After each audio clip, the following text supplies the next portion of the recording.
Bem-vindos a mais um estudo da EBD. Hoje nós estaremos refletindo sobre o tema generosidade na família, que trata da lição número 4 aqui de nossos estudos do trimestre, que hoje vemos sobre generosidade em tempos de escassez durante todo esse trimestre. O conjunto de estudos deste período está intimamente relacionado ao que vimos anteriormente, no trimestre passado, sobre mordomia. E o texto que nos trará fundamento para a aula de hoje, ele se encontra em 1 Timóteo 5,8, que nos traz uma recomendação e uma observação, uma repreensão do apóstolo Paulo sobre como devemos nos comportar em relação ao cuidado que devemos dispensar à família.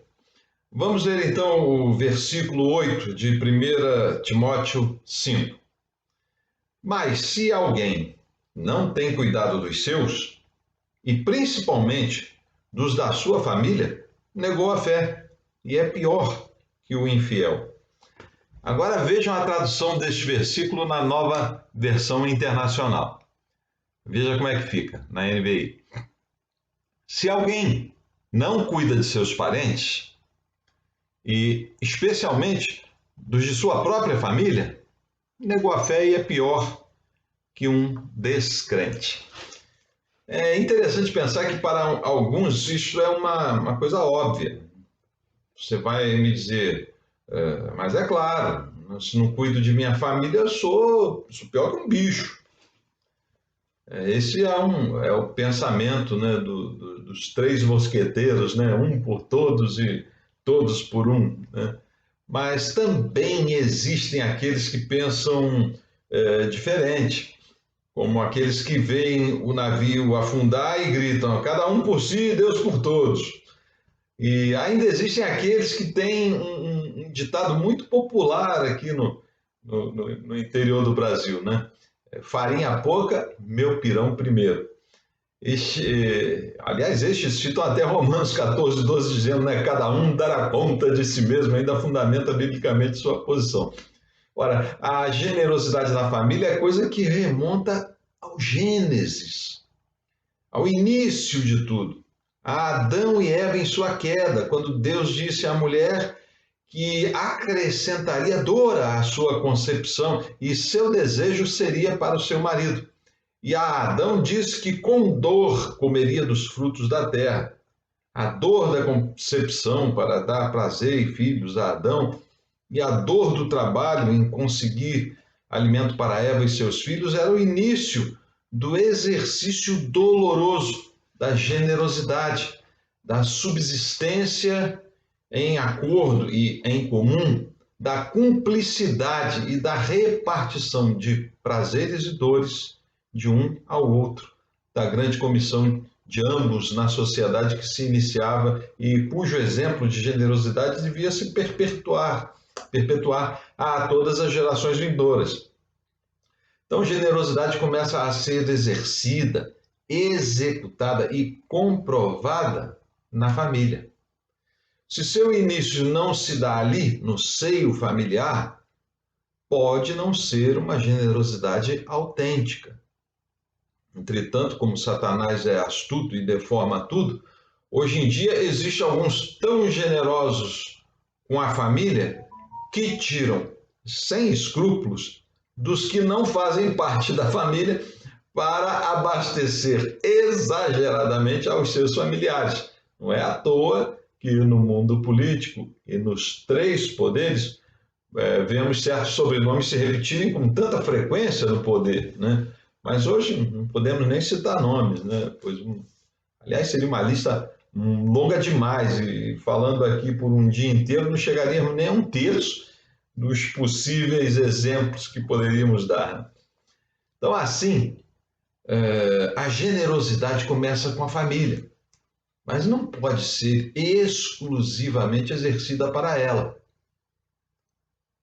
Mas porque começa na família, é preciso atentarmos para umas características que a gente percebe em pessoas que exercem a generosidade e E veja bem que generosidade, como já vimos nas lições anteriores, não é um dom, mas uma consequência das práticas de um bom mordomo, de um bom gestor das coisas que Deus nos colocou sob nossa administração. As características de um bom mordomo e generoso servo de Deus, elas são observadas exatamente pelo seu exercício quanto às questões familiares. Lá no seio da família é que poderemos comprovar se uma pessoa é ou não é generosa. E podemos então perceber que existem pelo menos 4 características de uma pessoa que age com generosidade autêntica. A primeira delas é que uma pessoa autenticamente generosa, ela é uma pessoa cheia de amor.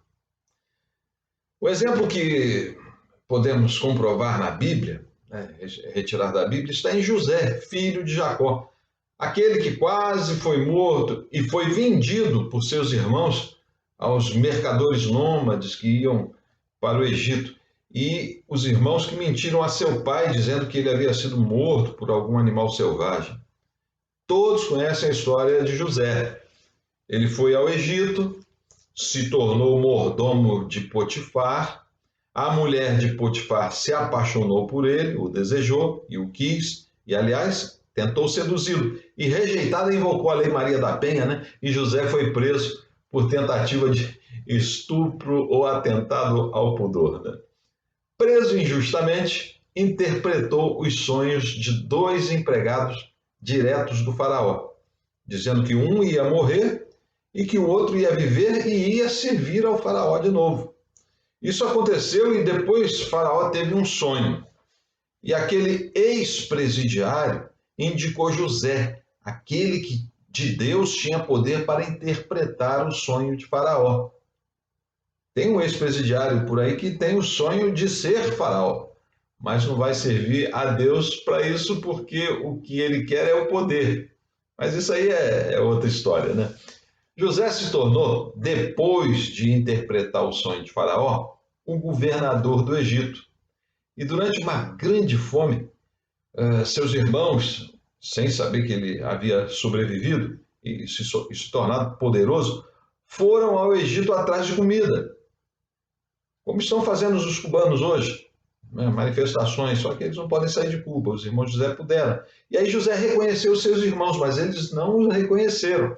José amava seus irmãos, mesmo depois de terem feito aquilo com José.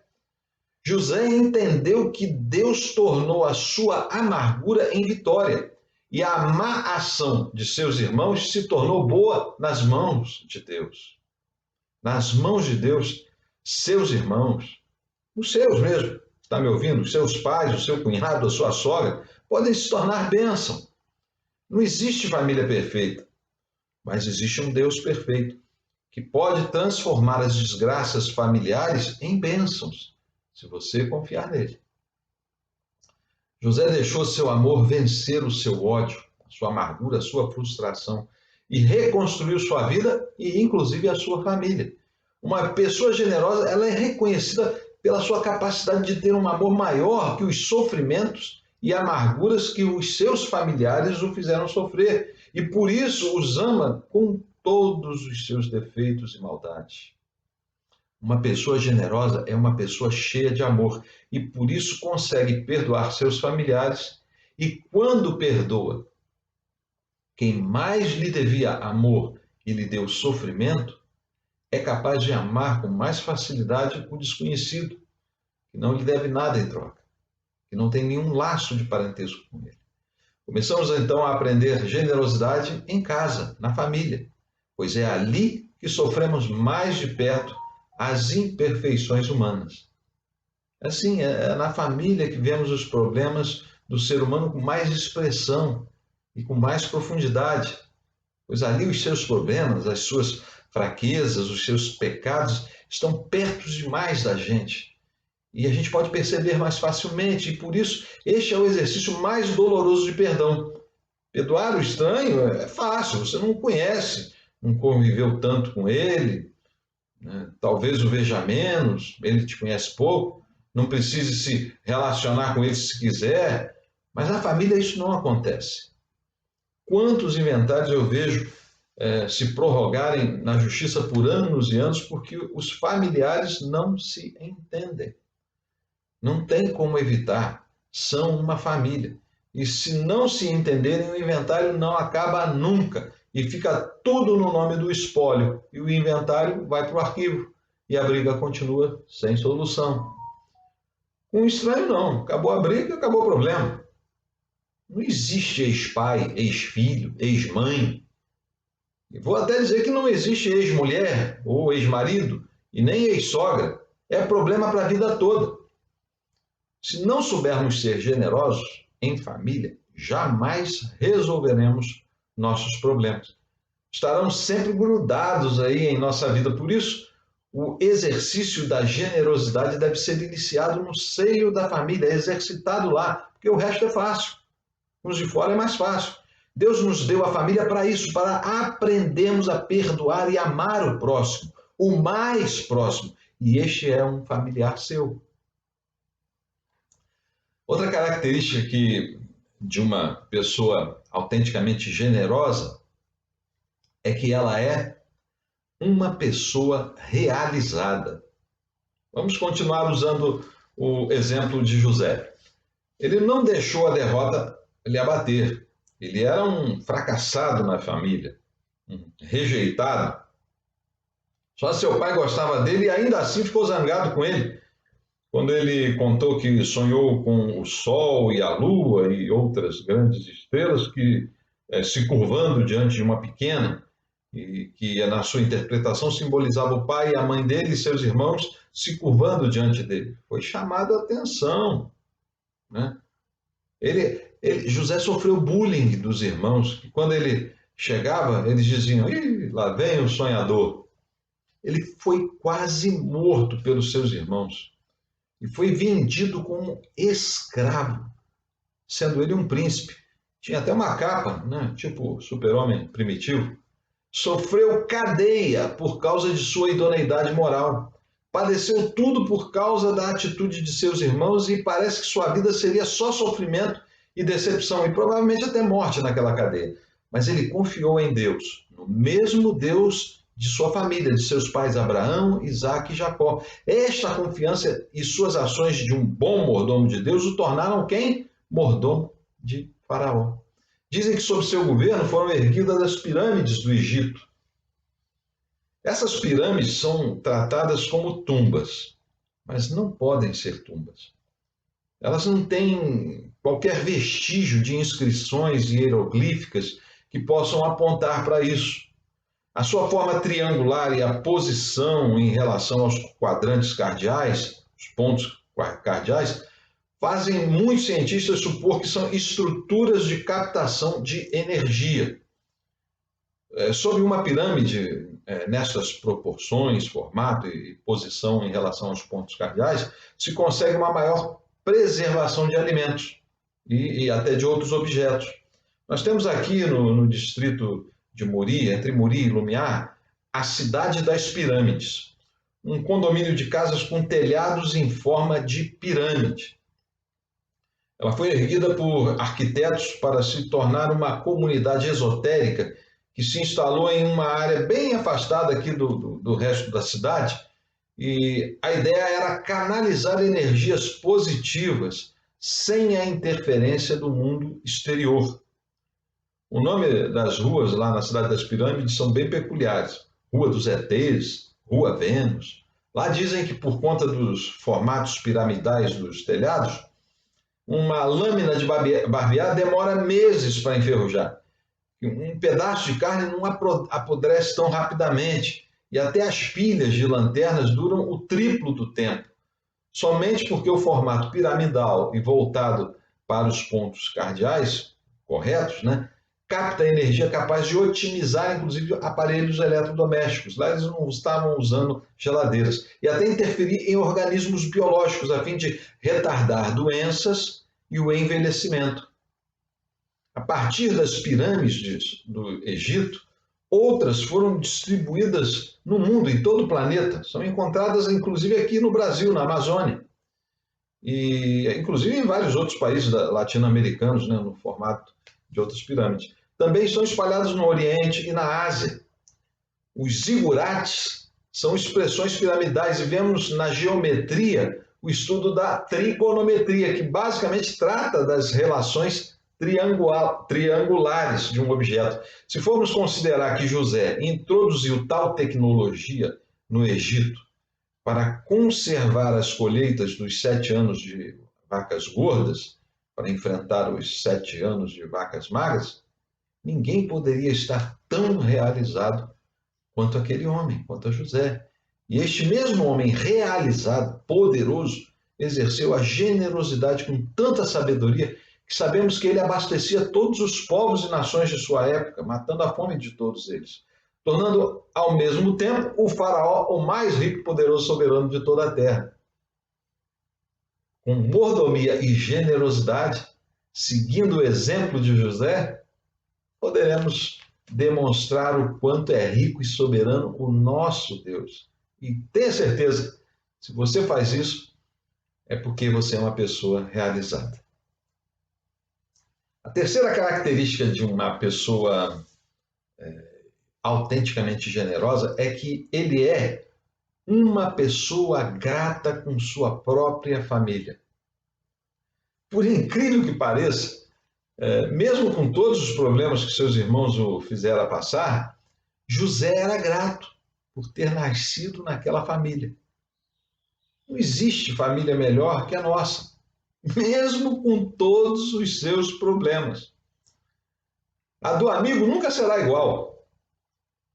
Querem mudar o conceito de família, mas jamais mudarão a realidade de que é na família que você aprendeu, mesmo que com muito sofrimento, a exercer a generosidade e a possibilidade de perdoar. Filhas abusadas pelo pai, mulheres espancadas por seu filho drogado, tios trapaceados por sobrinhos, irmãos roubados por irmãos, fraudados ou até agredidos por eles, né? É na família, de verdade, que Deus nos chama para este grande exercício de perdão e generosidade. É difícil, é. Da mesma forma que talvez um pai dê a vida por um filho como demonstração de seu amor, de forma maior se vê um irmão dar a sua mão ao irmão que lhe fez grande mal. Qual é a maior demonstração de amor?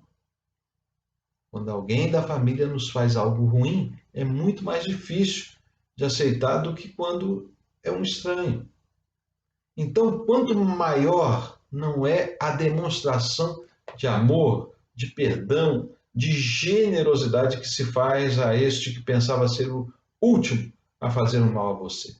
Quando você faz isso, um bem ao seu irmão que te fez mal, você demonstra que você é grato a Deus por sua família, por pior que ela seja.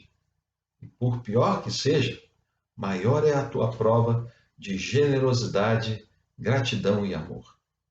Não há maior exemplo do que esse. Por isso, Jesus nos amou, sendo nós ainda pecadores, e morreu por nós, sendo ainda nós transgressores.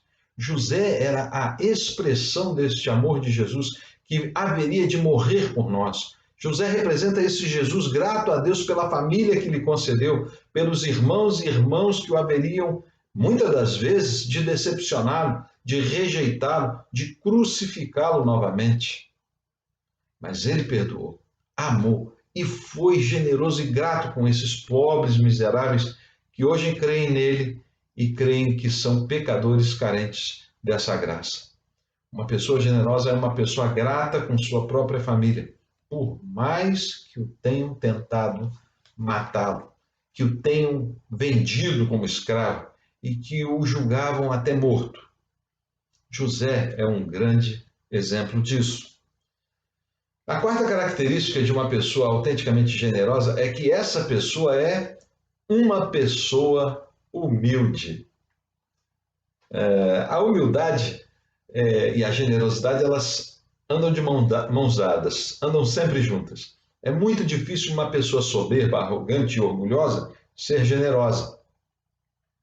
Quando lê a passagem do fariseu e do publicano, aquela da parábola que está em Lucas 18, lá 9 a 4, a gente percebe que o fariseu se orgulhava em dar o dízimo e jejuar, ele orava de cabeça erguida, olhando para o alto, e não só falava de suas qualidades, ainda destacava os defeitos dos outros, né?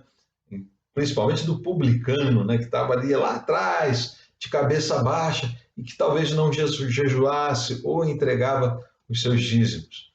É interessante pensar que com o advento da nova aliança, né, do Novo Testamento, esta questão dos dízimos tem sido muito debatida e eu sei que não é assunto para uma aula como essa, seria uma aula só sobre dízimo, mas vou colocar aqui brevemente meu pensamento e a minha corrente de interpretação.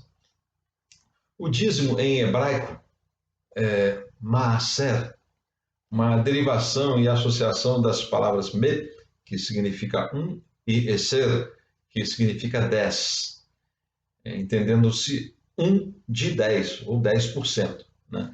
Na Bíblia hebraica, e no nosso Velho Testamento, o Antigo Testamento, está exclusivamente relacionado à produção agrícola. Né? Ou seja, se você colher 10 arrobas de trigo, uma arroba deste trigo é o dízimo a ser entregue aos levitas, sacerdotes e aos necessitados. Quem são eles? Estrangeiros, órfãos, viúvas e pobres. Tem então uma conotação de sustento da obra, ou serviço das coisas de Deus, né? E ajuda aos necessitados. Ambas destinações encontram objetivo de continuidade da atividade religiosa e social. O maaser era a 10ª parte do produto agrícola, produzido por uma família que era dedicada como uma oferta aos levim, os levitas, né? E Kohanim, os sacerdotes, né? Os sacerdotes da tribo de Levi. O maaser é dividido em partes. Para o judeu, ele é dividido em partes. O maaser Rishon, o primeiro dízimo, que era destinado aos levitas, e dele era retirado 1/50 para os Kohanim, os sacerdotes. E essa parte recebia o nome de Terumah Maaser. Lá no Talmud, depois ele passou a receber o nome de Terumah Gedolah. Ele era separado assim: o doador separava primeiro 1/50 dos Cohen, dos sacerdotes, o primeiro, né? Do restante da colheita separavam os 10% para os levitas. O Maaser Sheni era uma segunda parte de qualquer quantidade que fosse suficiente para sustentar a família do dizimista enquanto ele estivesse lá em Jerusalém, quando ele foi lá para entregar os dízimos. E o terceiro Maaser era o Maaser Ani, destinado aos órfãos, viúvas e pobres no 3º e 6º ano do ciclo de 7 anos. Esses valores ou produtos eram considerados como maaser, ou dízimo, eram considerados dízimos também. Aqui, principalmente com a presença do maaser ani, verificamos a preocupação com a justiça social, o exercício da mordomia e generosidade que até hoje fazem dos judeus o povo ou nação mais coesa do mundo. Segundo o rabino Roni Gurvix, quando se dava mais de 10%, por exemplo, 20% de sua colheita, não se deduzia os 10%, separando em duas partes, né?